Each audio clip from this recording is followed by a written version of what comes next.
कक्षा 9 के छात्र व छात्राओं के लिए हिंदी पाठ्यक्रम इस प्रकार है। प्रथम प्रश्न आता है कि निम्नलिखित गद्यांश तथा उन पर आधारित प्रश्नोत्तरों को ध्यानपूर्वक पढ़िए और उसी पढ़कर के उसी से उत्तर लिखिए। मैं ये गद्यांश पढ़ रहा हूँ आपके समक्ष। आप इन्हीं गद्यांश के नीचे प्रश्न दिए गए हैं, उन प्रश्नों के उत्तर इस गद्यांश में निहित हैं, उनको आप पढ़ करके इसी से आंसर देंगे, उत्तर देंगे। मैं सोचता हूँ कि स्त्रियों के पास एक महान शक्ति सोई हुई है। दुनिया की आधी से बड़ी ताकत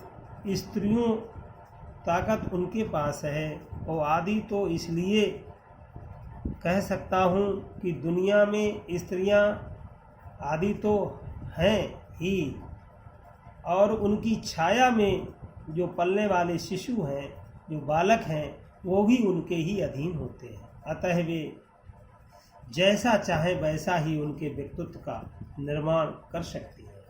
पुरुष के हाथ में चाहे कितनी ताकत हो, लेकिन एक दिन वह स्त्री के गोद में होता है। वहीं से वह अपनी यात्रा शुरू करता है। जहाँ भी प्रेम और करुणा दया है, वहाँ स्त्री मौजूद है। स्त्री के अंदर करुणा और दया होती है। इसलिए मैं कहता हूँ कि स्त्री के पास आदि से भी बड़ी ताकत है, और वह 5000 वर्षों से बिल्कुल सोई हुई है।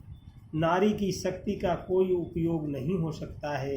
भविष्य में ये उपयोग हो सकता है।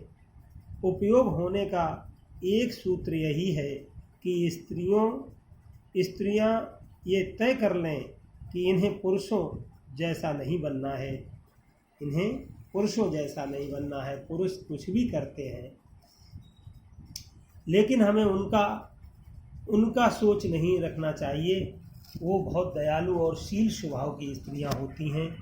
इस प्रकार से एक क्वेश्चन इसमें नीचे दिया जा रहा है कि पुरुष एक दिन स्त्री के गोद में होता है।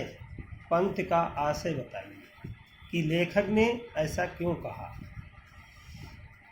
आंसर इसमें दे रहा हूँ कि उक्त पंक्ति का आशय है कि प्रत्येक पुरुष का लालन पालन उसकी माँ स्त्री ही होती है, क्योंकि प्रत्येक व्यक्ति अपनी जीवन यात्रा अपनी माँ की गोद से ही प्रारंभ करता है।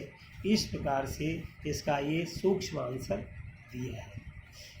खाई में दिया है, प्रश्न दिया है कि जहाँ भी प्रेम करुणा और दया है, जहाँ भी प्रेम करुणा और दया है, वहाँ स्त्री मौजूद है। इस कथन से लेखक का क्या अभिप्राय है।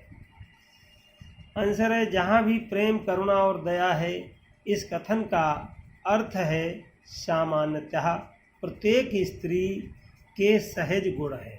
सहज माने अधिकांश ही स्त्रियों के पास ऐसे गुण हुआ करते हैं जिनमें प्रेम भी होता है, दया भी होती है और करुणा भी जागृत होती है। उसे जन्मजात यह संस्कार मिलता है, जिनके कारण उनका स्थान पुरुष से ऊपर होता है। मैंने इन 2 क्वेश्चन का आंसर आपको बताया है।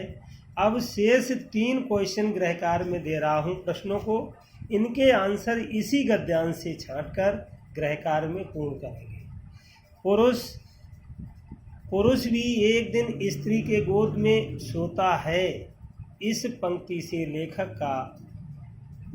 का क्या आशय है, लेखक का क्या अर्थ है, स्पष्ट कीजिए।